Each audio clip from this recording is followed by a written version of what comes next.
Leslie, excuse me. Leslie, I want to check in with you. If we should give people one more minute or go ahead and get started. We can get started whenever you'd like, Lisa. Okay, that sounds good. Thank you. I am going to go ahead and get started today. I want to welcome you to Evergreen Providers Training. I'm really excited to introduce the system to you. My name is, excuse me, I obviously have a little bit of an allergy cough. My name is Lisa Karth. I'm with FEI Systems, and I'm the facilitator of the session today. Just so that you are aware, I know Evergreen. I do not know your business processes, so our focus today is the technology. Just thought I'd give you that heads up from the outset.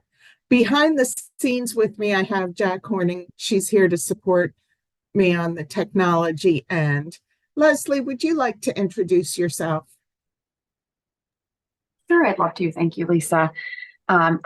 Happy Friday morning, everyone. I am Leslie Miska. I'm the Information Services Manager at the Office of Aging and Disability Services, and I'm the project manager for the Evergreen project, and I'm here to support Lisa by monitoring the Q&A throughout the presentation and trying to respond to any questions that you guys might have. As Lisa did indicate, she is going to be providing a high-level technical overview of the system, how to navigate, how to create things, how to edit forms and areas within the system. And I suspect that several of you will have business process related questions. Lisa's not going to have the answers to those. I am happy to try to respond to those if you enter them into the Q&A. If I am unable to respond to them myself, because I'm also not always the subject matter expert, I will take those back and we will get answers for you and get them posted to our project website or frequently asked questions. So please feel free to use the Q&A throughout the presentation. Thank you. And I will say, Leslie is really good about following up on the questions and anything that comes up. So please know she will definitely do that. So let me tell you about our agenda today. I first want to introduce you to Evergreen, and then I want to show you what the system looks like, give you a little bit of a system overview, and then talk about workflow a little bit. From there, we're going to move into the HCBS rights modification addendum, because there is part of that you're going to be filling out. We're going to talk about the service implementation plan, also referred to as the SIP. And this is where you are going to find out what the person is interested in the way of services and how you might meet those needs. We're going to talk about prior authorizations. These are also, for some people, known as service authorizations. And I have to tell you, I find that there's some cool stuff about the service authorizations in the system. And then we're going to wrap up by talking about next steps. So micro-learning videos have been made available to you, and hopefully you've taken a moment to view them. I'm not going to go back through that content. I may touch on it a little bit. So there is a lot of value in watching those micro learnings. The search one gives you that introduction to Evergreen, but also shows you the search functionality. And that's going to be important for you all. There's a micro learning specific to the dashboards, the person and the staff, your dashboard. There's a micro learning on the person record that gives a deep dive about the demographic and personal information that's available in Evergreen and how to navigate within that information. Health information is available in Evergreen. It has its own little section, so you can learn all about that. The queries and notifications, those are really important because that's how you're going to get a lot of information or knowledge about when you have something to complete. So definitely watch that one. The forms, letters, and progress notes, again, this is important. It's where most of the time is spent as far as it goes to working with the person, documenting their needs, that sort of thing. And when I say documenting their needs, I mean the care case notes. And then there's also a micro learning on the attachments. Now, I've stressed certain ones are important. They are all important. And they're not very long. So if you haven't viewed them, please do. If at any point you need a refresher, they are there for you. Okay, this is a listen only webinar. We're not going to be opening the phone lines. And so within your Zoom toolbar, you have a Q&A icon. This is where Leslie suggested that you add your questions. And anything that she does answer, and even what she does answer, we give her a report on that. So there's no chance that any of your questions are going to be lost. So click on that little icon and you'll be able to enter your question at the bottom of it. And I do want to let you know that this is being recorded. Give us a few days because it takes a long time for these to process, but that will be made available to you so that you can use it as a refresher. So let me give you an overview of Evergreen. Evergreen, think of it like an umbrella here. And under the umbrella, there are two sides. There is Evergreen, where there is the person record, and then there is Adult Protective Services, the APS reports. So we are going to spend our time in the person record part of the system. If somebody is referring to APS, they will say APS or APS reports. But when we talk about Evergreen, when I say Evergreen, when Leslie says Evergreen, we are referring to that person record side of the system. Now, there are some, what I call oohs and ahs that come with this system to really help make your work easier, to also leverage technology. Technology is a good thing nowadays. So Evergreen, it's going to provide you with the HCBS rights modification and service implementation plans. These are automatically generated in Evergreen, and they're linked to the person-centered plan. So everything's all together. You get notifications when you're required to complete an HCBS rights modification, or if you've been invited to submit a SIP. Okay. So again, there's no guessing for you. The system's going to tell you that. Excuse me, prior authorizations.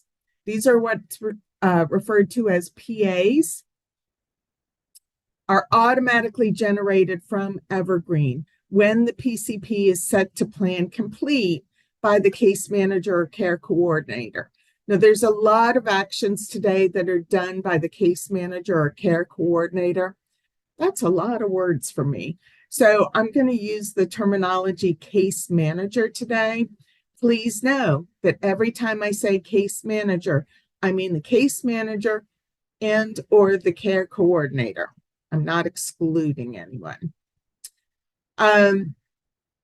There is the prior authorization form is going to display for you the requested units versus the authorized units versus the utilization. So that's pretty cool. You have a lot of information all together, and the MMIS processing helps monitor that information, helps populate the prior authorization form. So let's talk about the life cycle of managed care. And the reason I'm showing you this is because Evergreen covers every aspect of this. There is, of course, the information and referral. Somebody expresses interest in receiving services or supports.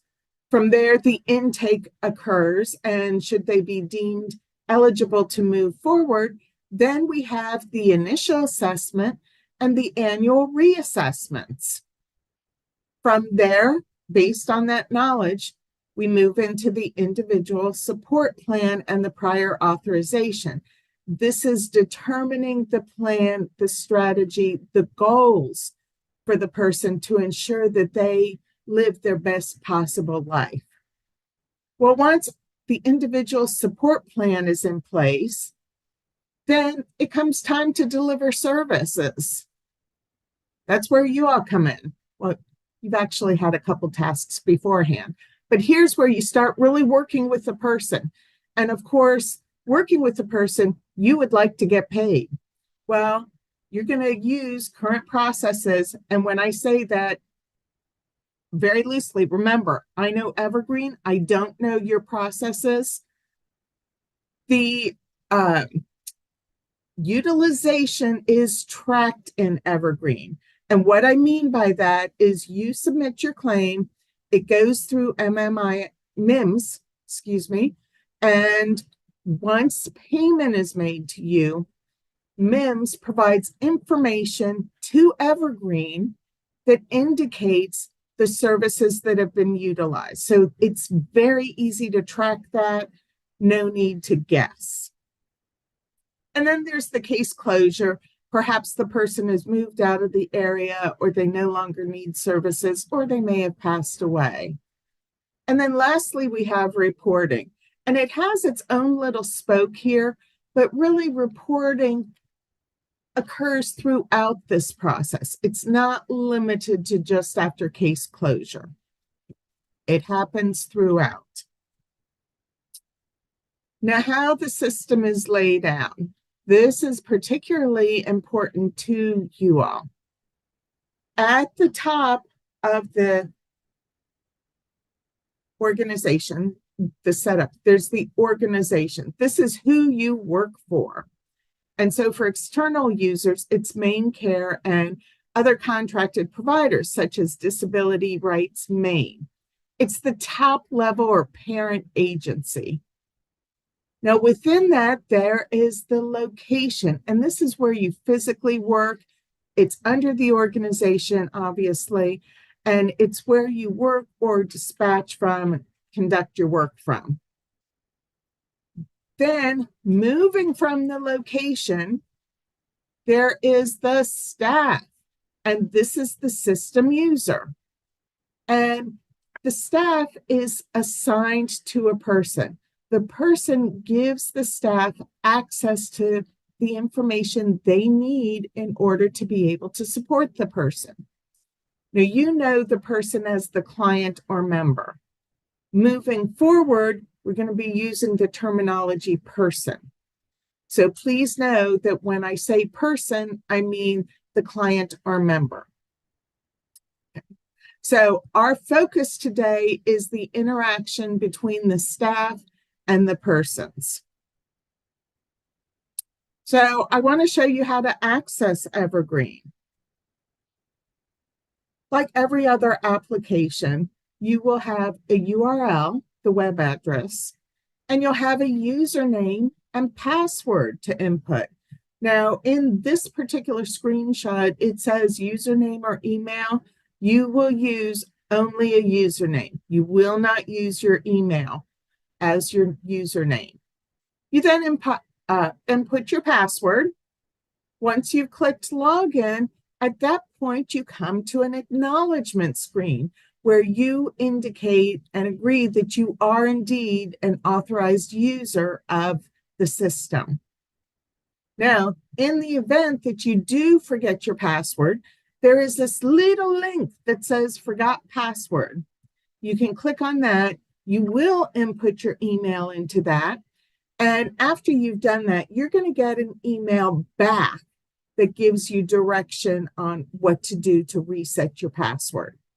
So again, it works like so many other systems. I was making a purchase from Target last night, forgot my password, and went through that exact same process. Now, you are going to have access to the training environment. Excuse me, it's known as the sandbox, and I sometimes slip into old terminology. You'll have access to the sandbox so you can go in, poke around, check things out. One of the things when it comes to the sandbox, please, please, please do not reset the password. And the reason for that is there's a lot of people using the same login, the same password. And if you change it, you mess up everybody else. So then Leslie's going to get a lot of emails, and then Leslie's going to turn around and call me, and I'm just going to reset it back to what it was before. So please do not change it. Now then, excuse me. There are some people who work for multiple organizations in multiple locations. And those folks that do that will need to tell Evergreen what organization they are working under at that moment in time. And then within that organization, what location? Because Evergreen needs to know where to pull the information from. Now, occasionally, let's face it, people go on vacation. Jack's going on vacation next week, and somebody needs to cover her work. Well, that occurs in Evergreen as well. So I would be given access to cover Jack's work. The same happens in Evergreen. A staff member is designated, and if that is the case, they need to select who they are working as. Now then, a lot of people are going to work for only one organization, only one location. You will not see this. Okay. But we need to let you know it's there. Now, once you log in, this is the dashboard. It's important that you know Evergreen is role-based access. So that means you have access to what you need in order to be able to do your job. Some of the things you see on the screen today, some of the things you see in the sandbox, you may not have access to. And the reason for that is to allow the needed access to the sandbox, to allow folks to see and do what they needed to do at the various stages. We had to give everybody broader access than they would typically have. So your dashboard may look a little different than this. There are the tiles here. And then up at the top, this white bar is the top level. What was that P word, Leslie? Primary? Persistent. Thank you. You may have heard of it as the top level persistent menu. This, I call it the navigation header. In your micro learning videos, you're going to hear this referred to as the navigation header. Now, when it comes to persons, most of the time you are not going to need to search for a person because you have the notifications. When you get the notification, you click on it, it takes you to where you need to be. However, there are instances where you are going to have to do a search. And in that case, in that navigation header, you have this little icon that it always displays a person.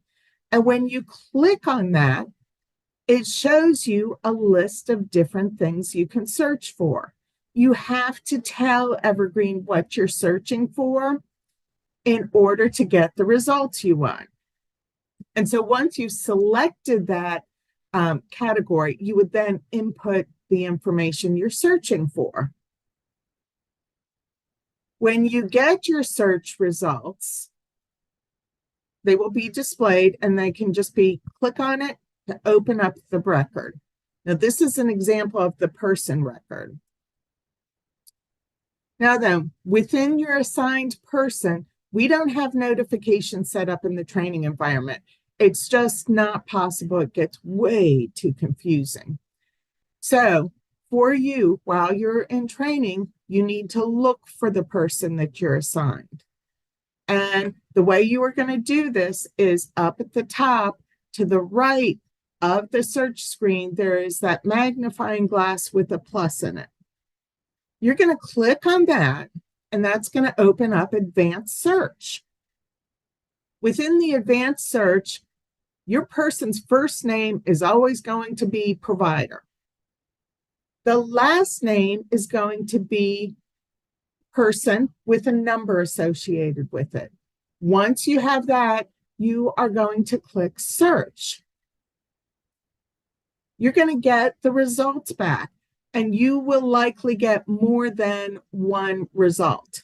So if that's the case, there's going to be a bunch of persons with a number. They're going to be in different orders. In this last name column, click the little arrow, because that is going to change the sort. So the numbers go in order. And you can then locate your person and click on that to open up the record. When the person's record is opened up, it accesses the dashboard. And this looks just like your dashboard. It just has some different information that's collected and displayed. And again, take a look at the micro learning to check that out. Excuse me. So we are in the person record.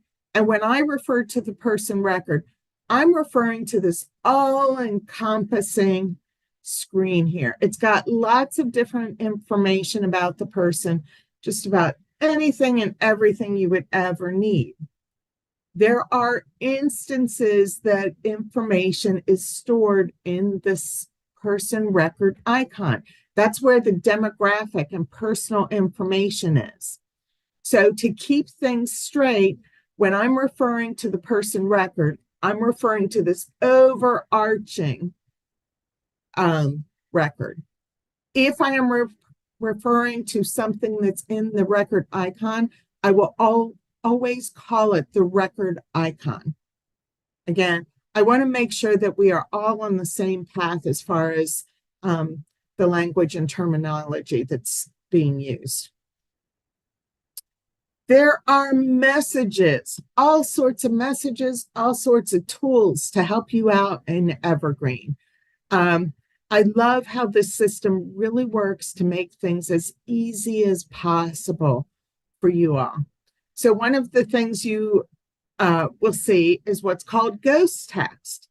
And in this top screen print, it's hard to tell here, but the strength name, that open field, the text in there is really light. It's a light gray.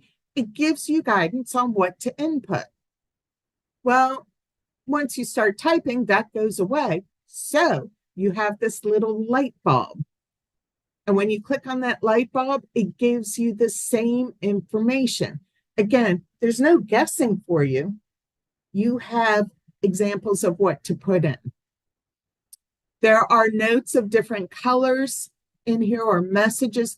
Please make sure you read them. Okay.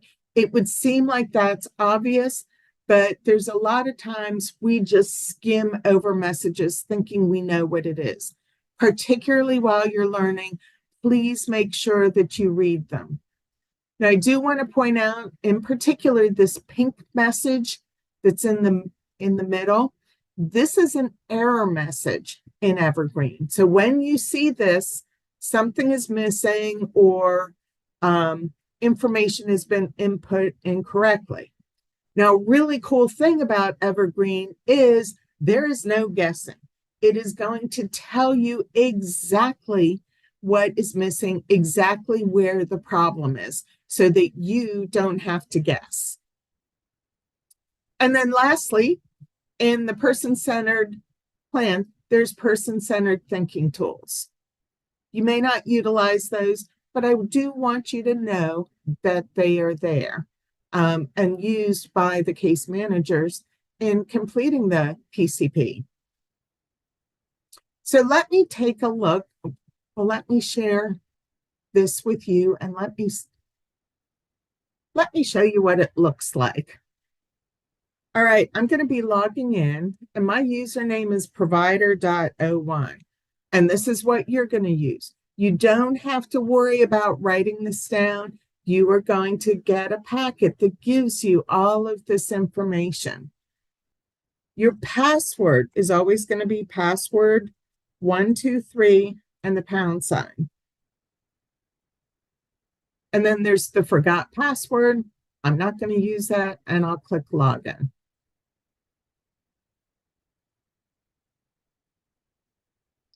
Here's that acknowledgement screen that I mentioned. So I'm just going to click to acknowledge this. Now, because I'm in the training environment, the sandbox, I have to identify the organization, location, and staff member. So the organization is Evergreen Training. The location is Baxter, because Evergreen, when it comes to the organization, the location options are based on that organization. So wherever possible, Evergreen's going to narrow your results and really help guide you through what you need to do, what you need to select. And then I'm logging in as myself. And I click login. And here is that nifty dashboard.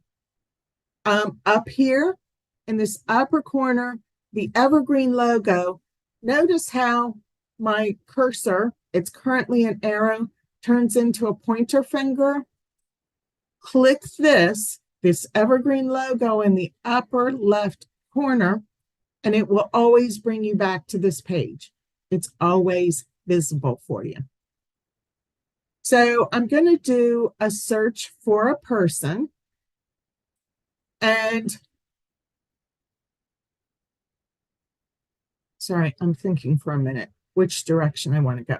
Okay, I want to show you the advanced search. So over here, I went over to that magnifying glass with the plus sign in it. And when I click on that, that gives me the advanced search. And I would put in the first name and then the last name. And actually, I want to do person 20 for now. And I click search. So looking at the screen, notice these numbers are not in order. All of these results showed because there is a person, there's a 20 somewhere in that number. Down at the bottom, I can see that there's 12 results. If I wanted to, if there were a lot more, I could show the items. I can up it to as much as 100. What I'm going to do is in this last name field, I'm going to click this arrow because it's going to put things, for the most part, in order. And it makes it a little easier to scroll down and target my person. And from here, I just click to open this record. And so now I'm in provider person 20. Another time in real life, this might say Ruby Jones or something like that. Here there is the top banner or ribbon with different tools that you have available. Again, check out the micro-learnings. It gives you information on all of this, these items I'm glossing over. There is the dashboard here, the person summary, which is just information from different sections of the person record. There is the person record here, and I particularly want to call out this right-hand toggle. You're going to hear me mention this a lot because when I open that up, it shows me all of the menu items here, and it makes it very easy for me to navigate throughout this. I also have the scroll bar available. We have health information available, And when I click on this icon, there are a number of different tabs here, each one with different information. There's the history, and this is documentation that's been collected on the various domains. There are progress notes that you will be able to add. So again, check out that video.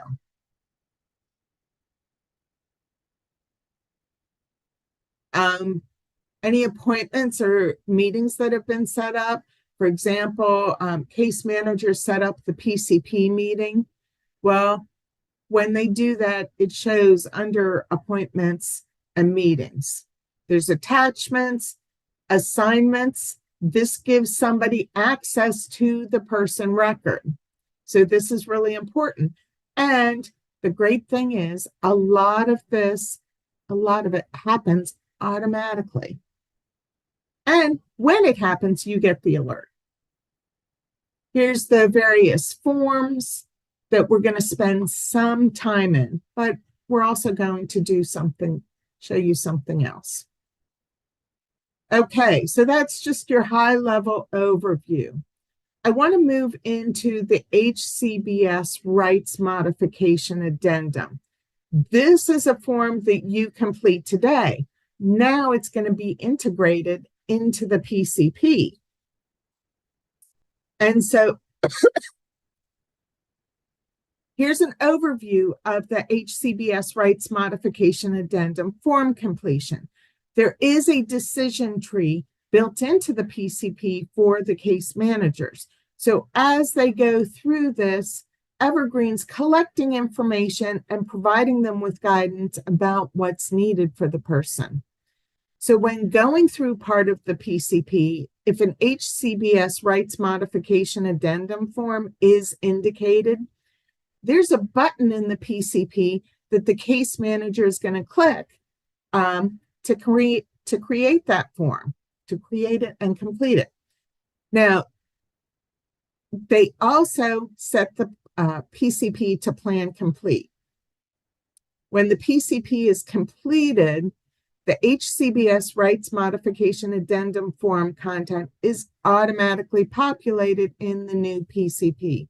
So basically what I'm saying is that if you're assigned to a person, you open up a PCP, there is not an HCBS Rights Modification Addendum. That means it wasn't needed. The next PCP for that same person you open up, if there has been a need indicated, if the form has been created, it's automatically going to display in that next PCP. Okay, so again, just giving you a heads up on things that you might see. Now, in emergent and crisis situations, the HCBS Rights Modification Addendum can be manually created rather than waiting for a PCP. So this in the PCP is what the form looks like. And in this case, a case manager is completing this PCP. And they have come to a section called HCBS Rights Modification. And there's information up there for them. They then have this button, HCBS Rights Modification. They complete that. And then the next button they're going to see is the HCBS Rights Modification Provider Assignment. And that's where they're going to select you and assign you to this. Now, the HCBS Rights Modification, it provides rights restrictions, and this is based on Behavior Regulations 14-197 CRM. And these are the same restraints restrictions that you have seen in the past. What you have today is what you will have upon go live. Now, I do want to point out that when this form is created and a restriction is identified, it does not eliminate or replace a safety device plan. That is still needed.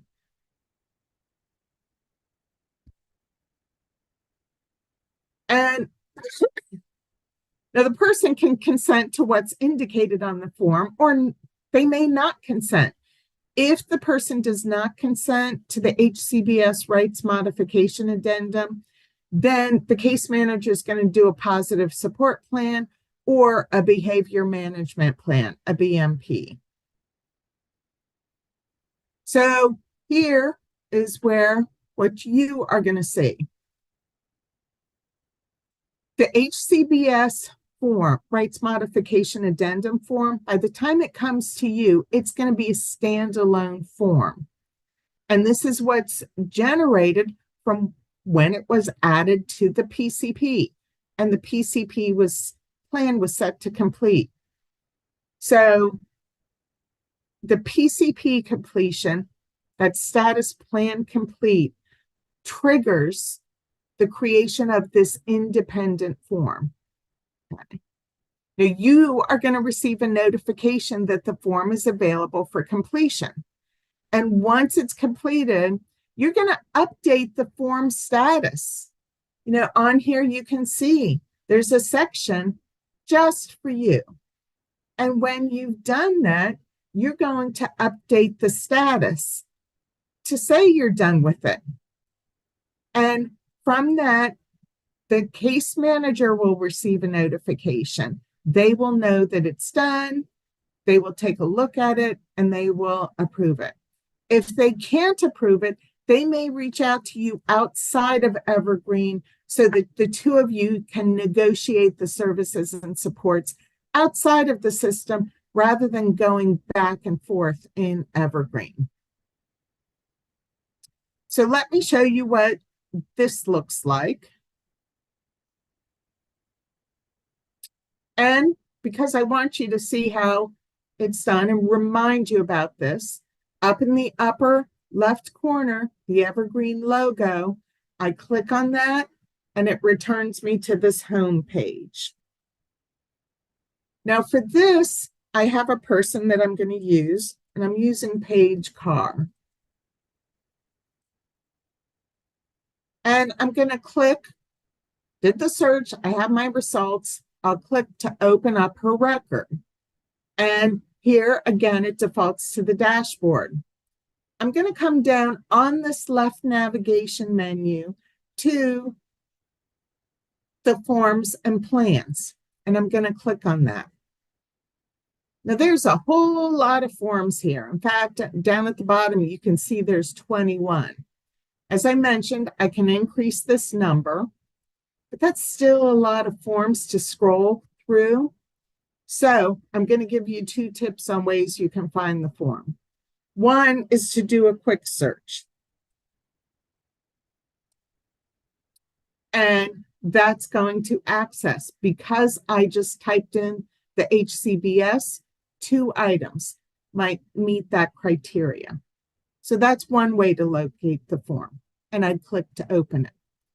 Now, the other way is up here on this right side, this forms icon, the upside down arrow. If I click on that, this gives me a list of all of the forms that have been completed for the person. And here I can find or locate the HCBS rights modification, and it's under case, care, plans, and forms. And I click on that. That again shows me all of the HCBS rights modification addendum forms. And I'm going to just click to open this up. So I have at the very top the title of the screen. And then underneath that, I have some tools that are available. I can view the change history. It's basically what's happened with this form. There's a place to add attachments. Here's the status on this. Now, I'm going to stress this. Every time we open a form, I'm going to stress this. One of the options is close. Close means the form is dead. You're putting a big red void stamp on it. It can be reopened, but you cannot do anything with it. This is not like Word or Excel or so many other forms that you may complete where you can close it and open it back up and keep working. No. In Evergreen, it's a big red void stamp. And if that's selected, there's no way to get the form back. And so it has to be recreated. So be very careful with this button. And you will get a pop-up that says, are you really sure you want to do this? Because you can't get it back. And then there's submit for review. That moves this forward in the workflow. So your status is what always moves things forward in the workflow. We then have the expand all button, and clicking on this opens up the form so it's one big long form. So you can view it this way, or you can click on each section. Lastly, like with the person record icon, there is this little toggle on the right side. I'm going to open that up because I want to see this menu. Now, part of the time, there's only a few items in that menu, and I can easily see on the form. For me, I always open this up so I'm in the habit of doing it. So when there's a long list, I'm doing that automatically. So completing this form, there's the basic information. This is populated from Evergreen. It knew the program. It knew that this is the initial form, the data completion, and then it identifies automatically the agency and the case manager. We then have the HCBS rights modification, and this was identified in the PCP. And again, here is one of those little messages. So please make sure that you read them. And even above that, there's information for you. Until you are totally familiar and have done 100 of these, please read that. But you cannot edit this information. Notice my cursor pointer, it stays that, or it becomes that I, and I'm clicking in here. You can't see it, but it's not letting me do anything. And then lastly, I'm going to close these two up. I'm going to click on the HCBS provider responsibility. And there's information here for you, some guidance. And again, a blue message so that it stands out. All of these things you will want to read. I'm not going to take you through all of those today. I'm not going to read all of them to you. When you go into the sandbox and practice, you'll be able to see all of this and read it at your leisure. Now then, there's a lot of information here, the setting and the HCBS waiver provider. And there's information that came from the PCP or the system. I'm scrolling down until I get to the modification plan information.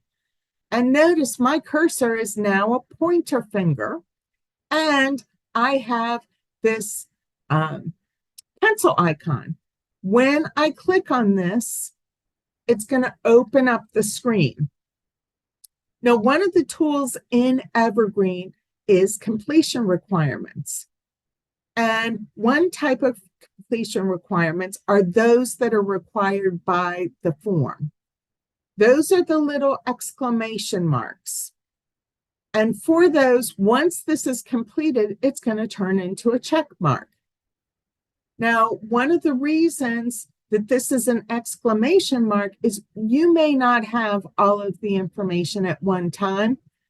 That's okay. You're going to fill out the information you have. And I'm just typing in info. It's a placeholder. You don't want to sit here and watch me type in a whole lot of information. But I can click save.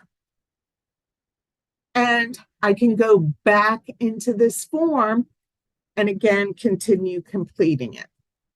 So that exclamation mark gives you the option of going in and out of the form. Just be sure to please click save. And you can see that once my information is in, when I go to the next field, it checks off what I just did.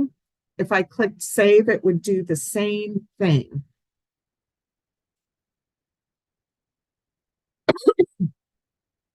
And again, I have here a little light bulb. And when I click on it, it gives me information. I'm all done with this. Everything has a check mark, so I'm going to click save. And I'm just going to scroll to make sure it's done. This looks good. I am not going to update the status until I know I am done with this form. I'm not going to want to make changes.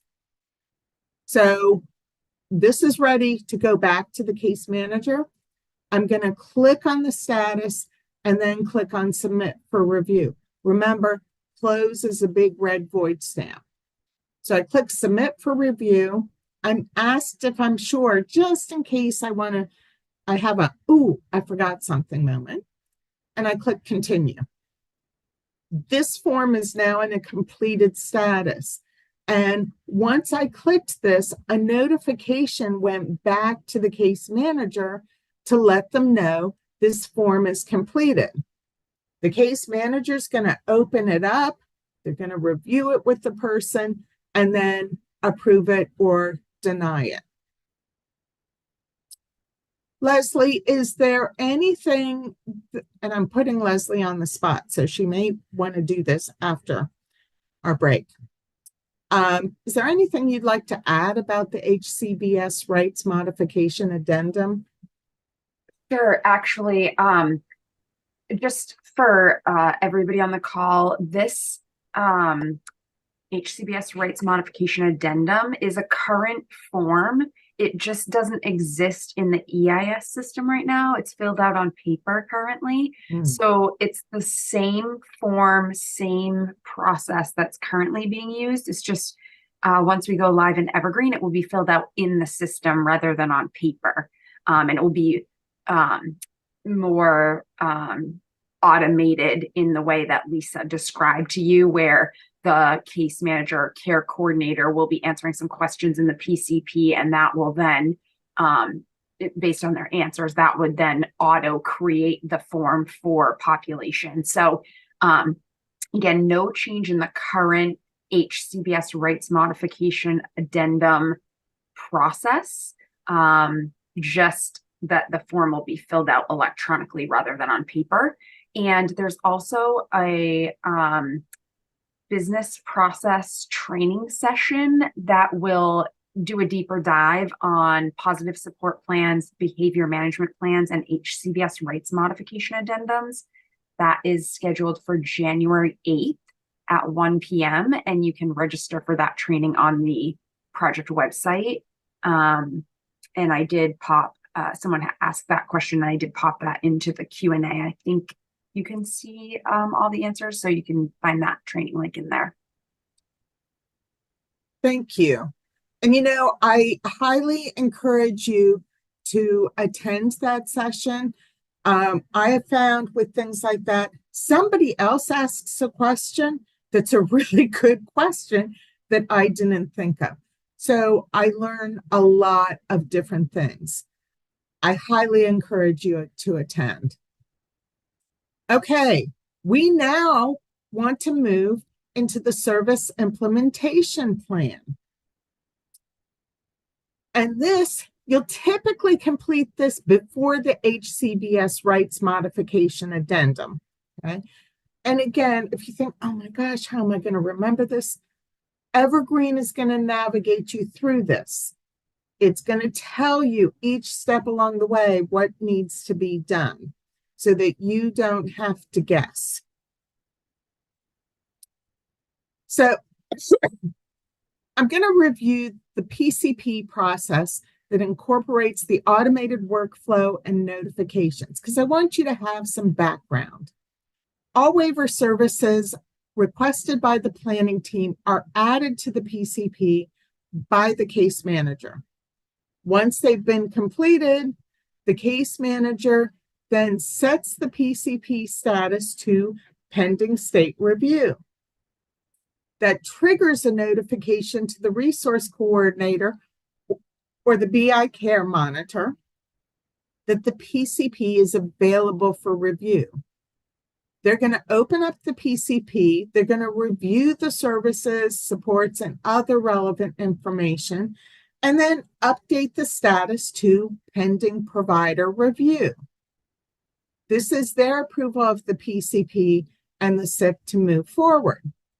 So what happens then from here is the case manager is going to add and identify the providers they want to invite to submit SIPs, a service implementation plan.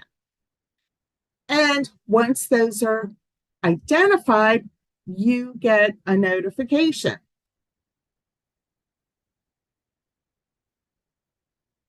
So you are going to then update the SIP status. You're going to complete it and then update the status. And that's going to send a notification to the case manager. Do you see a theme here with the communicating that Evergreen does between everyone to keep everyone in the loop, keep things moving forward? So the case manager is going to talk with the person. They're going to select the provider, and the case manager is going to update the SIP status to plan implemented. From there, they are going to finish the PCP and set the status to plan completed. So there's two things there. There is the SIP. They're updating that status once the person has said, I would love to work with that provider. Then they finish up the PCP and they set the overall PCP to a status of plan completed. Once that overall plan is set to complete, the provider location is added to the person record and a notification sent to the provider. Leslie, I just want to check in. Yeah. Because I think part of that last part, I'm giving people incorrect information. On the middle bullet there? What I had said verbally is the PCP is set to plan completed, and once the plan is set to complete, the provider location is added to the person record and a notification sent to the provider. No, I think that's accurate. Perfect. As it relates to service implementation plans, they are invited to submit the plan before they get their access. But then when they've been selected as a provider and added to the PCP and the PCP has been set to complete, the system will auto assign their location to that person record and they will be notified that they've been assigned. Yep, you're correct. Thank you. I admit I've been teaching a lot of different courses, each one for a different audience. Each focuses on a little bit different piece of information. And every once in a while, I just need some validation. Okay, so when you are invited to submit a SIP, you get a notification. This is a notification screen. These are notifications for service implementation plans. Now, this is actually what the case manager gets back. You're going to get a notification that looks like this, but it's going to say something like a service implementation plan, or you've been invited to submit a service implementation plan. It will say something that indicates you've been invited to do this. And you click on the notification.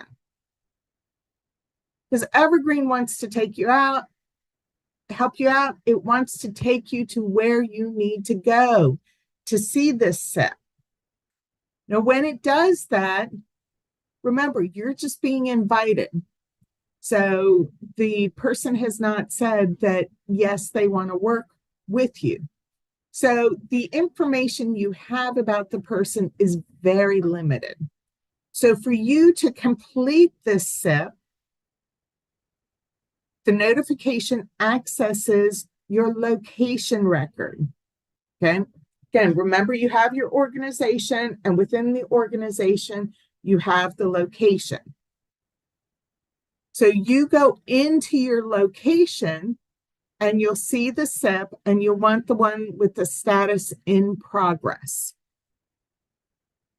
And you only see your location. So that narrows it down. You don't see anything that applies to anyone else. So once I click on that in progress SIP, that then opens up the person-centered plan. And within the person-centered plan, there are two links or two tabs here, a PCP and a SIP. Now, in this instance, there are two services identified. And for each service, now one is in progress. This means that the provider is either in the process of completing the SIP, identifying what they would do, or they haven't started. The second one, the provider has submitted, they've completed their SIP, they've sent it back to the case manager. Now, one of the things to be aware of, you're going to have very limited information about the person. You'll have what came from the goals, their needs, some other key information to allow you to create an informed, precise, accurate service implementation plan. And also know each service gets its own line, its own service implementation plan. Okay, so if somebody is asking you about 5 services, you're going to have 5 SIPs to complete. Now, at the bottom of the SIP, you're going to complete all the forms. Evergreen is going to give you guidance and help you out with that. And as part of this, you are going to describe your strategy. At the bottom, you are checking a box that's saying, yes, I am going to do what I have said in here. So you're providing that agreement. You then set the status from in progress to pending review. And once you do this, the case manager gets a notification, and at that point, they take over. So the case manager talks with the person. They're going to update the SIP to the plan completed. You can see that in the top screen here. And they identify the provider, the selected provider in the service of the PCP. They're going to complete the PCP. They're going to set the status to plan complete. And then automatically, this is going to generate your prior authorization. For your prior authorization, I'm just going to say notification is sent to the resource coordinator, because the prior authorizations are what we're going to talk about next. So, excuse me, let me show you what this looks like in the system. I want to come back up here to the home screen using that Evergreen logo.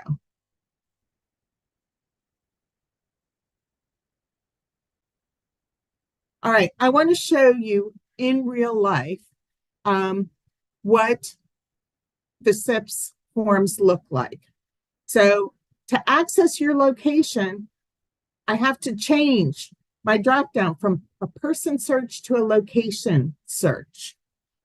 And I have to type in Baxter. And actually, I want to leave that as person search. I didn't get any results. So it's like, oh no, nothing's there. I know my location exists. The issue is that I did not change this from person to location. I have to do that. And now I have my Baxter location. I am in the location record. I know that because it's a building. And then there's the ribbon or the banner with some information, a number of different icons here. And I'm coming down to forms. And this is what the forms look like. And notice they don't give you any names or any other information. It's very generic. Again, there's some privacy that has to be maintained until you're selected. I actually am going to go into this a different way, and I'm going to go back to page.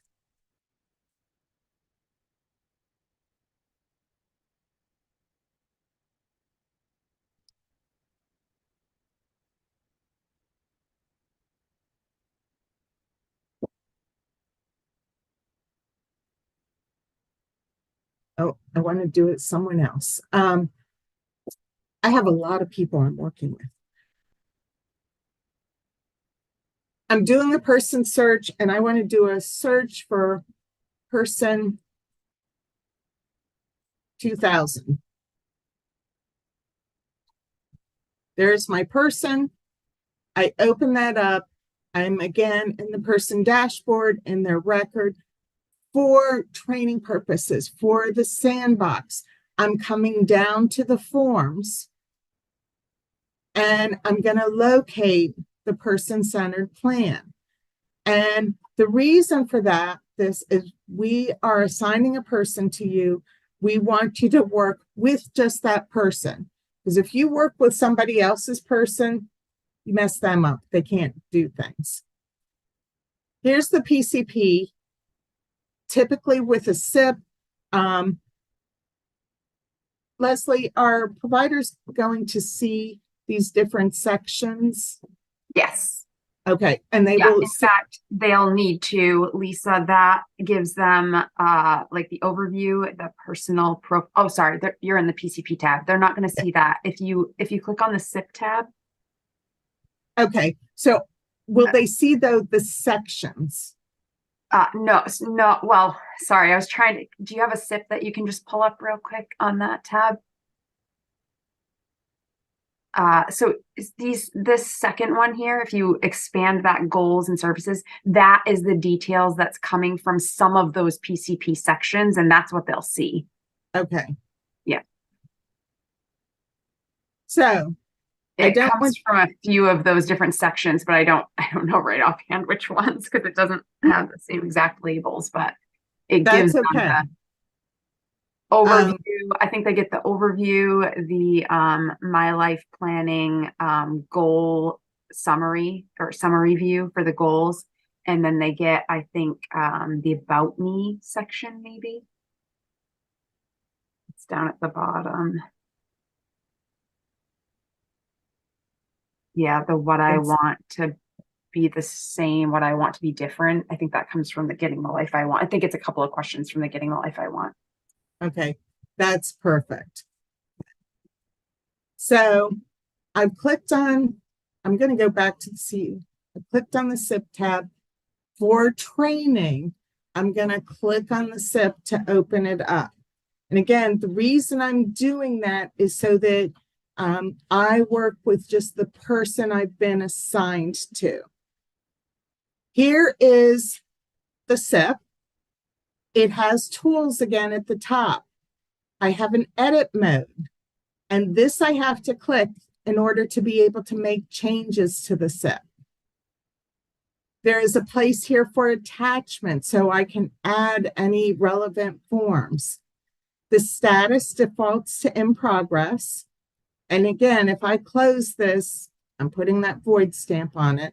But when I submit it, when I'm done with it and submit it for review, it goes back to the case manager. They get a notification.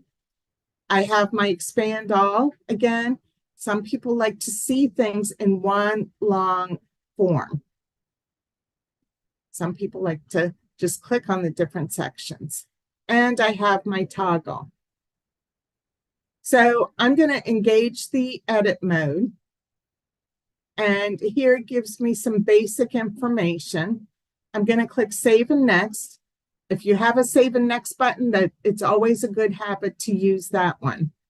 I'm now in the second section, the goal and service details. And notice my cursor stays as a pointer. I cannot make edits to this, but I would go through and review this, kind of look at all the information that comes from the PCP. I'm also going to read all of the messages. And there's my goals information here. Within the sandbox, we have minimal information in our persons. So just so you're aware of it, you are going to see SIPs that are much more robust than this. Or let me say goal and service details that are much more robust. So I then scroll down and I review all of this information. I don't have a save and next, but I do have this caret, this right pointing arrow. So I'm going to click on it to move to the next screen. And now I'm in the service implementation plan details. It's the last menu item here. And it starts with SIP assurances. This is information for you, so please read it. Now my cursor is a pointer finger, and I have this pencil icon. And that means I can make edits. I want to point out to you, if I open this service implementation plan details, I know that this is where I have to add my support information. Well, I don't have a pointer finger. I don't have my pencil icon. When that happens, and I can guarantee it will because it still happens to me after a couple years using the system, you're going to take a deep breath, step back, and read your screen. Slowly get some oxygen in your brain and read your screen. If you have to, get up, go walk to the restroom or down the hall and come back. Again, it's been shown that changing your location can loosen things up in your brain. It relaxes things. So the whole reason I would take that step back and look is I then say, oh, I forgot the edit mode. So you have to click on that. And once I click on that, then I have my pointer finger. And I clicked to open this up. I'm identifying the purpose of the support. Here is your ghost text that gives you suggestions on the type of information that you would input.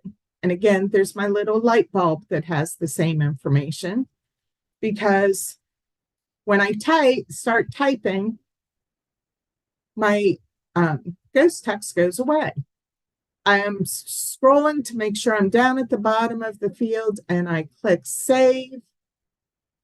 And I'm still going to keep scrolling down because I want to see what else is available here. All right, so I'm ready to check this box to say, yes, this is the plan I'm going to implement, and I'm going to save it. Okay, I've done this. It looks good. I'm going to update this status to submit for review. And it is now pending review. So a notification has gone back to the case manager so that they can take things from there and talk with their person. Leslie, for this audience, is there anything you'd like to add before we go into prior authorizations? No, I don't think so. Okay. That sounds good. I want to move into prior authorizations. Before I do that, I do want to give you, I'm going to give you a 3-minute break, okay? It's not a long one, but I want to give you an opportunity to stretch your legs, refill your coffee or your water or whatever, and we'll come back and do prior authorization. I know it can be hard to just listen and watch a demonstration. 3 minutes, we'll start prior authorization.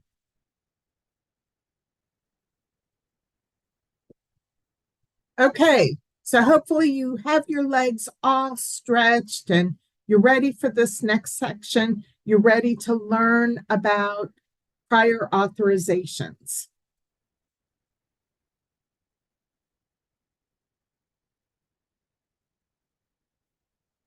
Now, you will love how comprehensive these are. I love them on your behalf. So the prior authorization ensures that services and supports meet the criteria for payment and that they reflect the utilization as services and support are as claims are submitted for services and supports. As soon as they're processed and paid, the utilization is updated. So each provider is authorized, each prior authorization is for a different service. You will never see two services on a prior authorization. Now, once the prior authorization is generated, the resource coordinator or care monitor reviews it, updates the status, ideally to approve. The information is then sent to MIMS, and once MIMS approves it, they're going to send their approval back to us, and all of this happens seamlessly through like a nightly feed. And once MIMS approves this, you can now deliver the services and supports. So this is what the prior authorization looks like. And I know this is a little screen print. I will show you this in the system in just a minute. There is the overview, which is details about the service.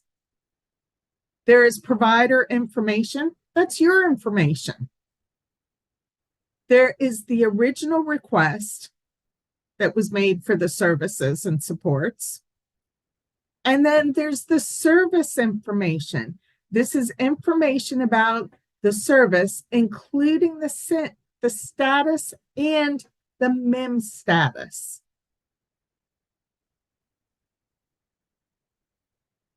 I jumped ahead of my arrows. Okay, within your prior authorization, when it comes to the service information, there are service lines, and these can be single or expanded. The single service line indicates that all the services are paid within this time frame. And this is in the service information section of the prior authorization. It's down at the very bottom. And here's that status information I mentioned to you. There are also expanded service lines. In this instance, the service information is broken into 2 different lines, each for 6 months. And services are claimed in the first 6 months and then later in the remainder of the 6 months, the next 6 months. Okay. So you may see 1 line, you may see 2 on each prior authorization. Now then, within your prior authorization, that service line, there is this little caret here, the right pointing arrow. And when you click on this, this accesses the service details screen. And this has detailed information on the service as well as the decision information.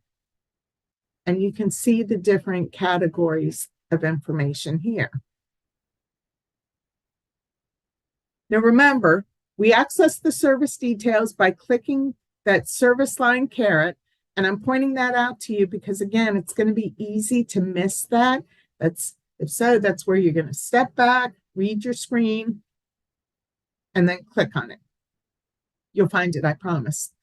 The MIMS response or proof, excuse me, approval is identified under utilization. And the utilization, that's this last section, has the unit information that feeds from MIMS. It feeds nightly after you've submitted your claim and the claim's been processed. Once that processing is complete and you're being paid for that claim, then utilization is updated. When Evergreen goes live, you will want to check this out. You won't see any utilization in the sandbox because we're not connected to MIMS, and we should not be connected to MIMS. So we're limited in, you're seeing the early information. You're not seeing what happens with MIMS approval. So be sure to check that out. So let me show you this in the system.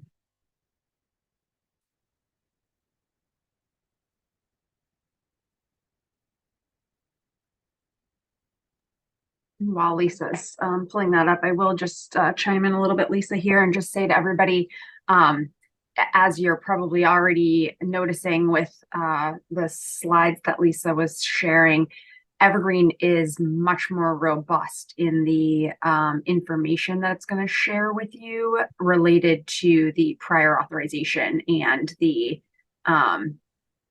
utilization and claims data that's captured in MIMS. So I think you'll find that this is a extremely more detailed and helpful view of how your authorizations are structured and what units still remain and that kind of information. And I know, Lisa, you're going to show them right now how to open up a prior authorization from the all forms list page, but they're probably going to want to use the filter icon and go to the prior authorization custom list page for two reasons. One, it's going to give them more columns of data so they can find the prior authorization that they're really looking for. But also, as external users, I'm not sure that they're going to see them on the all forms list page. We have some security built in. So when they come to the all forms list page, they may not see their prior authorizations there. They may have to use that filter icon to Okay. prior auth custom list page. You caught half of my thought ball on this. One of the questions that literally just occurred to me, after this prior authorization is done, the person's in the middle of receiving services. Is it through a query that providers would know who to check a prior authorization on? No. Well, so when the prior authorization first gets approved, they'll receive a notification indicating that it was approved. That will indicate to them that, yep, they can start providing those services. Then after that, they will have access to just, again, navigate directly here to the forms and plans and go to the prior auth at any time to review their list of individuals that they have prior authorizations on. They can also, there is a report related to the service, it's called service utilization, I think, report that they will also be able to run. And there may be a query, but I can't recall right offhand. I'll try to find that information while you're showing them the. Okay. And up here in the navigation header, I have an ellipsis, and when I clicked on that, I have reports. And this is where they are accessed. The zoom on my screen is up very high, okay? It's at 125% to make sure that everybody can see it. So I wanted to that's why I have an ellipsis. You may not. So let me show you again how I got to this point. So I did my search on page car, and I could just search on page. Can you tell I like the name Page? And locate my page that way. I could have just searched on car. I could use the advanced search. This backwards history, this backwards refresh button, I love this. When I click on this, it shows me all of my most recent searches. So I could just click and it takes me directly to the person. So I'm clicking to open this record. And again, I'm in Page's record. I know that because that's the name in the banner in the upper left corner. I do just want to point out that the person ID, that is a number assigned by the system. So I'm coming down in my left navigation menu to forms. And there's the quick search here where I can type in what I'm looking for and just hit enter. That's one way of locating it. The other way that Leslie was mentioning is when you're in this list, because right now there's only 21 forms. At some point, there's going to be a long list of forms. Is up here, there's that forms icon in the right corner. When I click on this, again, this shows me a list of all of the forms that have been created. And I'm just going to scroll down this until I find prior authorization. And that located it for me. So here I have the ellipsis. You will only have open record here. The archive and remove is only in the sandbox. You will not have it upon go live. There's the little drawer, so you can see, it's a shortcut to authorized units and authorized cost. But I'm going to click to open this up, and here's my prior authorization. There is a status here. You will not have access to change the status at all. So please know that it's only in the sandbox that you have it because of that broader access. There's the expand all button that again makes it very long. So we then collapse that and then that toggle. So I'm going to open the overview. And again, this is information about the service. This came from the PCP. There is then provider information. And this is my information as the Baxter provider. And I have an edit button here. You will not have an edit button. There is the original request that's here. And again, this came from the PCP. And then there is the service information. And here there's two service lines. So the first one goes from 1129 to 528, and then 529 to 1128, and those are both in 2024. Now you can see this is pending review. It's pending the review of the resource, the state reviewer, the resource coordinator, or the BI care monitor. It's also not yet gone through MIMS. So I want more information on this. And here's where I'm going to click on this little caret. And again, the status, you will not be able to change that. This is pending review because it needs that review by the resource coordinator or BI care monitor. They have completion requirements. You won't see that. And then there's the expand all, and of course the toggle. The service information is here. Again, that came from the PCP, from the first page with the prior authorization. Here is the authorization information. Just some basic information. Here's the requested service. And typically the rate would be filled in. We don't have the rates in the training environment for a number of reasons.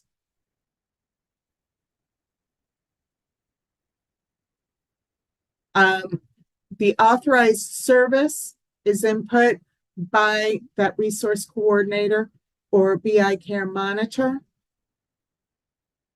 They are then going to enter their decision. And they're going to wind up clicking the add button. They're going to enter their decision. They have the date. They're going to identify if a review is needed. And once they've done this, this is automatically sent to MIMS that night. MIMS is going to take a look at it, and MIMS is going to come back with a response. And that's going to be populated here. And then we're going to assume this is approved. MIMS loved it. As you start to provide services and you submit the claims are approved and paid, this utilization is going to be updated to show the units used and the units remaining.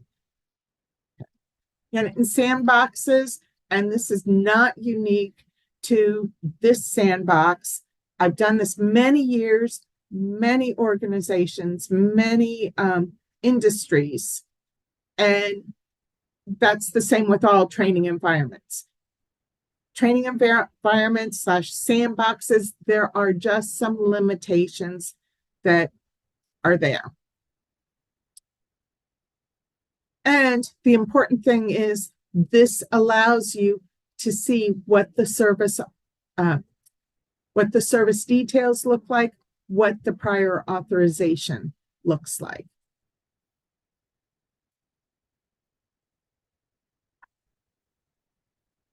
Okay, we are not done yet.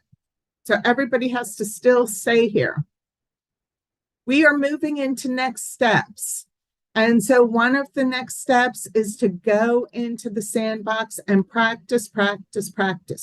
Get used to the navigating. Can I cut you off, Lisa? Sorry. Please do. Go right ahead. I did want to just let people know, I popped it into the chat. Someone asked a question, or there are a couple of concerns around the SIP and view of the PCP and that kind of thing. And I just did want to let people know that I am going to take those comments back and those concerns back. And there is a business process training session scheduled to cover the SIP authorization, classification, and reclassification. That's on January 5th at January 5th, 2024 at 1:00. So I highly recommend that people register for that, and I'll make sure that the business team is aware of some of the concerns that came through the Q&A today, and I'll have them incorporate some responses into that business process training. And I also did look about the query. So I just wanted to close the loop on that. There is a query that will be available to this user role. It's the caseload at my location query. So, at any given time, they can go and run that query, and it will give them all of the persons that have been assigned to the location that they work for. So they can see those person records and navigate to them to look at the PAs for that person if they want to. But I think that they'll probably get more use out of that report that I suggested because they can run that PA utilization report, and it will return all of the PAs for all of the persons that their location serves. So I think that one will probably be where they'll go to get status on PAs. Yeah. And thank you, Leslie. Yeah. Please sign up for the training that she mentioned. I am showing you navigation, and I'm showing you navigation. It's going to take you a little bit of time to get used to the system. You're going to feel uncomfortable. Your coworkers and staff members will feel uncomfortable, and that's okay. That's how everybody's supposed to feel. And frankly, I would be very concerned, Leslie would be very concerned if people weren't a little uncomfortable. So give your coworkers that permission to have time to learn the system and learn the ins and outs. Evergreen has guardrails, so it's going to help you do things correctly the first time, and it's not going to let you do anything you shouldn't do. And if you missed something you should do, it's going to tell you. So it's really going to help you out a lot. But for you all, it's going to be important to go in and just touch the system and get a sense of how it works. I had another thought that I just lost. But yes, I focused on the navigation. Oh, I wanted to show you the queries for just a minute. The reports work very similarly, but I'm just going to focus on the queries right now.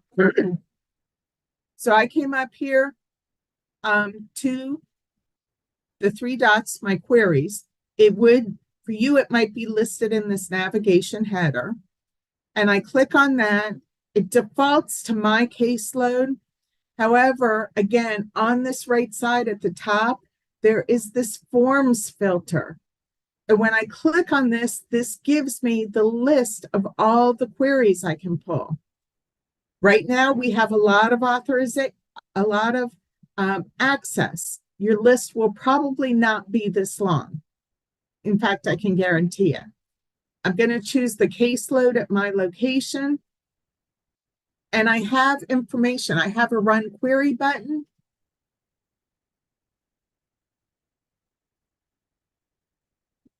And it's going to take some time. I should have narrowed the search.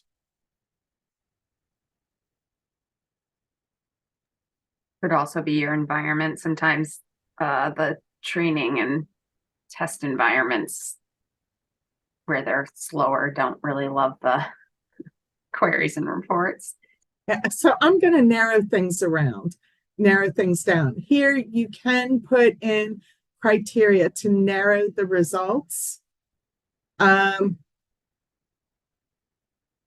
going to select brain injury and click run query. Oh, there's only one. I thought there might be more. There'd typically be a longer list, but what I want you to see about this is the results can be exported. So when I click on that, I have to save this to my computer. For me, I always save it with the date. Just, it's my little quirk. You can save it however you would like. And once I've saved it up here in my browser, I'm in Chrome, which is the recommended browser for Evergreen, although others do work. There is this downwards pointing arrow, which is my downloads. Well, when I click on this, it's opening up the spreadsheet.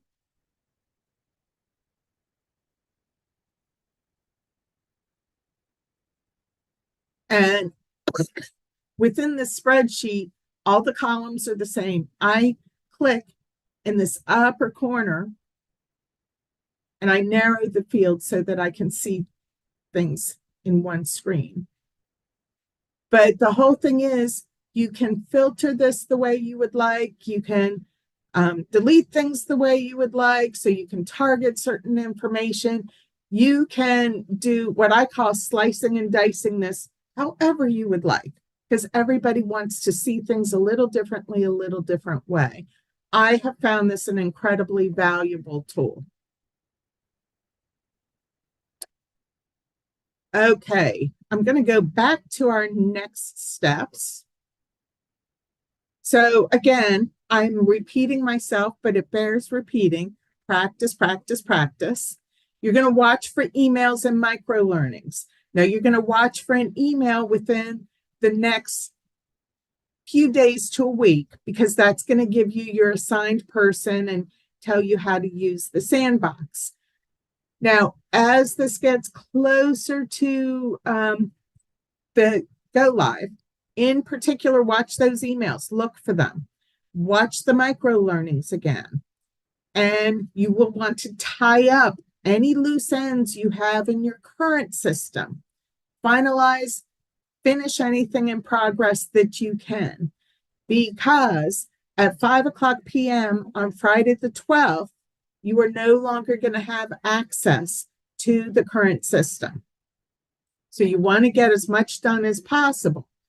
Obviously, this means you want to do some planning ahead. You know, you don't want to save everything till the very last minute. And in fact, you may want to do your planning now so you have it in place as we get closer to the holiday. There are Q&A sessions. These are going to be in January, and they will be posted so you can register for those. The micro learnings, I cannot stress them enough because they'll help you out with the navigation. And again, the playing, I have just a little bit of passion about that. I will say, when playing in the sandbox, if you are inputting information, please keep it clean. It seems like as adults, I wouldn't need to say that. I can't tell you how many times I have not said it, and there's something inappropriate in the sandbox that when I find or it's brought to my attention, I have to go in and correct it. So please, this is a professional environment. Respond professionally to things.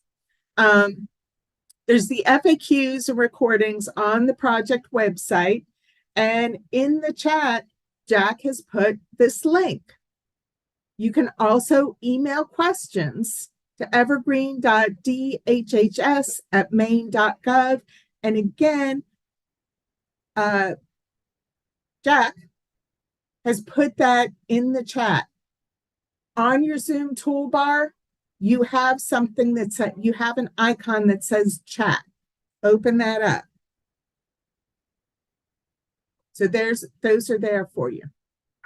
Now, before I open things back up to Leslie, that second link that Jack put in the chat is a link to a survey.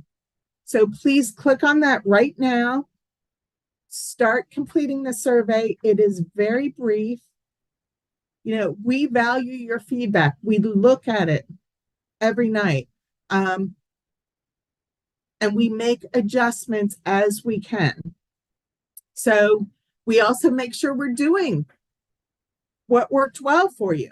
So please do fill that out. Now, when you are filling it out, please also read, because the scale goes from strongly agree to strongly disagree. Please make sure that you are looking at the agree or disagree. Hopefully agree.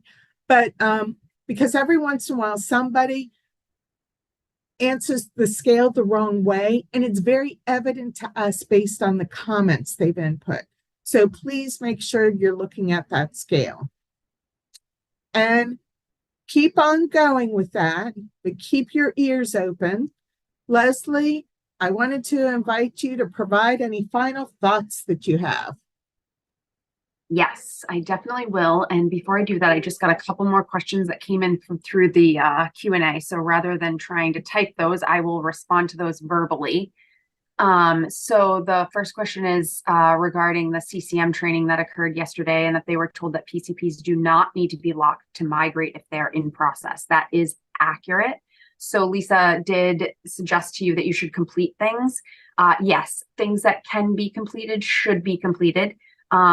Specifically, if your role allows you to create progress notes or reportable events, those ones we really want to make sure that you get into a completed state, because that when they migrate, they will be migrated as a closed record or a complete record. So you won't be able to edit those ones once you get into Evergreen.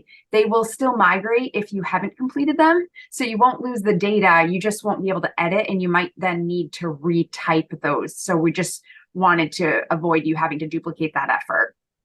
Other forms like PCPs, SIPs, DD intake and eligibility forms, those will migrate in the state that they are in. So PCPs do not need to be locked if they're in progress. They will migrate right over. They will migrate whatever data is there and in whatever status they're in. And then you'll be, the case manager and or provider will be able to finish those forms in Evergreen. There's another question regarding, or I guess some feedback. So I'll just take that feedback. And then there's one more question.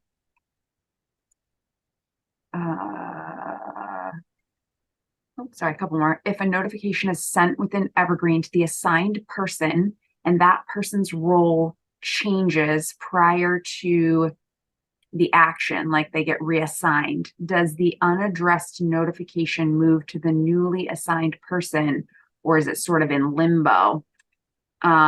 Great question, Jennifer. I am not entirely sure what would happen in that case. So I'm going to take that question back as well and try to find out for you. And we will make sure that a response to that question gets posted out on our frequently asked questions on our project website. And the last question I have, oh, a couple more coming in. I guess we've got lots of questions.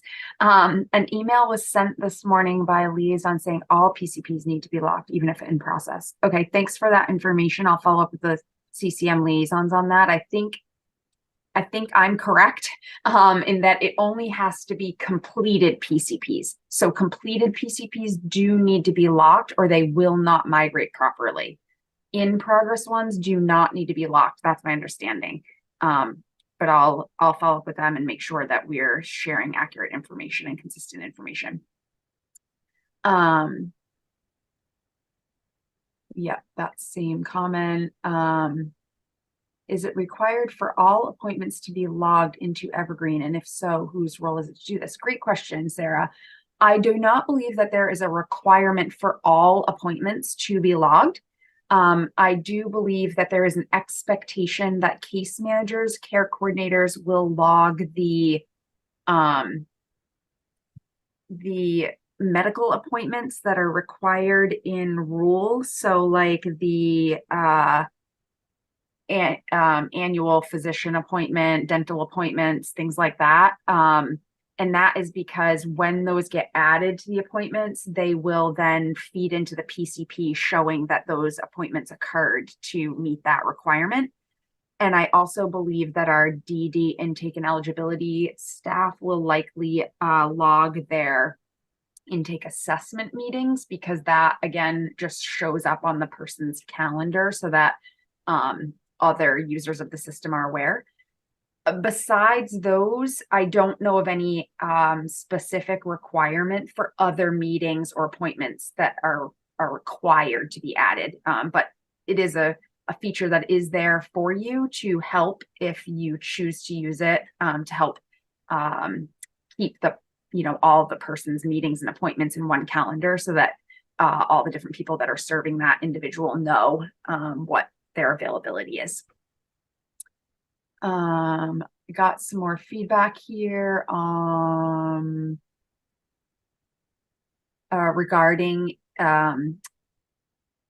sorry, it's really long. Lisa had made the comment that you want to get your items completed because you will no longer have access to the system as of 5 p.m. on January 12th.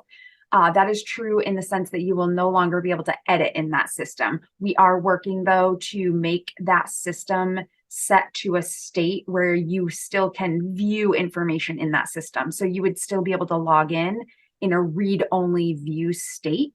That way, you can still navigate around and find your information in that system for up to likely a year post-deploy. Just, again, one of the ways that we're trying to support you and make sure that you have tools available to you to make things a little bit easier while you transition to the new system, because things might not be in the exact same location and it might take you longer to find them in Evergreen. We wanted you to be able to access data really quickly through the EIS UI for a period of time post-deploy. We'll be sharing more information about the post-deploy support plan in our January email. So I know Lisa also mentioned that you should keep your eye out for the upcoming emails, and I would reiterate that we will be sending at least one, likely more than one, communication in January, and that communication will come out by email like all of our other project communications have, and it will share with you the post-deploy support details, and it will also remind you of the upcoming deploy date. It will provide for you the how you can access the user guide, the technical user guide that's being created by FEI. And it will also remind you where you can find other support resources like updated guides and manuals that we already have at the Office of Aging and Disability Services that reference our EIS system. For example, the Person-Centered Plan Manual that references our EIS system, and we're working to get that updated to reference Evergreen and the process that will be used in Evergreen. So more information will be coming in January with all of that information. So definitely keep your eye out for that. And I think that covers what was sent to me in this chat here, the Q&A. So I will just wrap up this morning with saying thank you guys again so much for joining us at 8 a.m. on a Friday. Happy Friday. I hope everybody has a fabulous weekend.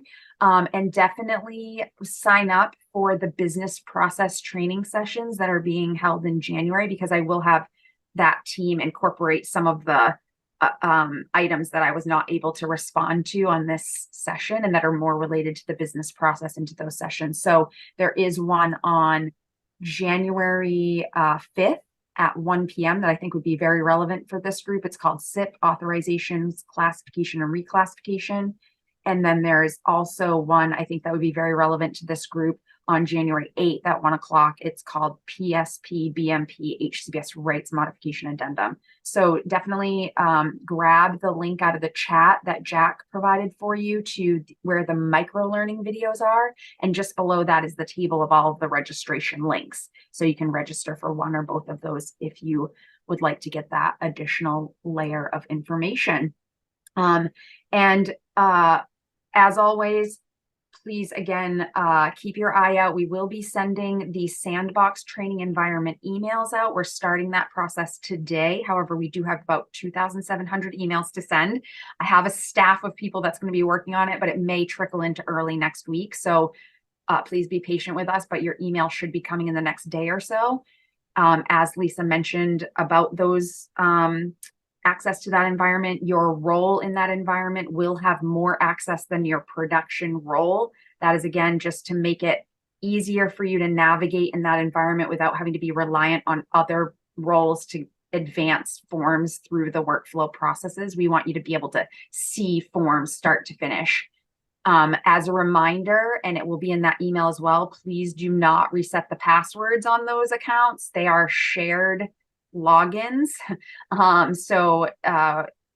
We don't want you to lock out dozens or maybe hundreds of other users by resetting the password. If you're struggling to log in, reach out to us and we'll try to help you. And then you'll also be assigned a specific person record. That is your person record in that environment. So you can add stuff, edit stuff, delete stuff on the person record icon in the forms and plans area. You can go in and try to run those queries, reports, whatever tools are available to you. It's really there for you. And I can't stress enough the importance of using that. It will help you familiarize yourself with the system prior to the deploy. And once you've had a chance to do that and participate in the business process training sessions, then you can come back with whatever remaining questions you have at one of those Q&A sessions that Lisa mentioned that are also in January. And those links are also on our training page. So you can register for one or both of those QA sessions as well. And it's an entire hour. Each of them is an entire hour for you to submit questions and us to respond to those. So we're going to try to get through all of your questions right before we go live. And again, at any time, you can email evergreen.dhhs@maine.gov with any questions. We're monitoring that and trying to respond to that in a timely fashion. And we really look forward to supporting you in the new system. It is a big system replacement project, and there are a lot of end users. So I'm sure, with no matter how much planning and preparation and training and support materials we provide, there will still be some hiccups, some support questions that come in that we hadn't anticipated. So we're, again, putting together a robust post-deploy support plan for that. But we ask you to be patient with us, and we will work to support you as best as we can and resolve and answer questions as quickly as we can. Yeah. Thank So, you, Leslie. I yeah. also want to just I thank you for your final comment um, about the preparation that's been done, and there may still be a couple things after go live. That is not unique to Odes. It is not unique to Evergreen. Again, nobody can anticipate all the questions and all the different scenarios. Your help is needed with that. So do be patient and know that it is not a reflection of the system or Odes. And like Leslie, I hope you have a fabulous weekend and afternoon. Enjoy.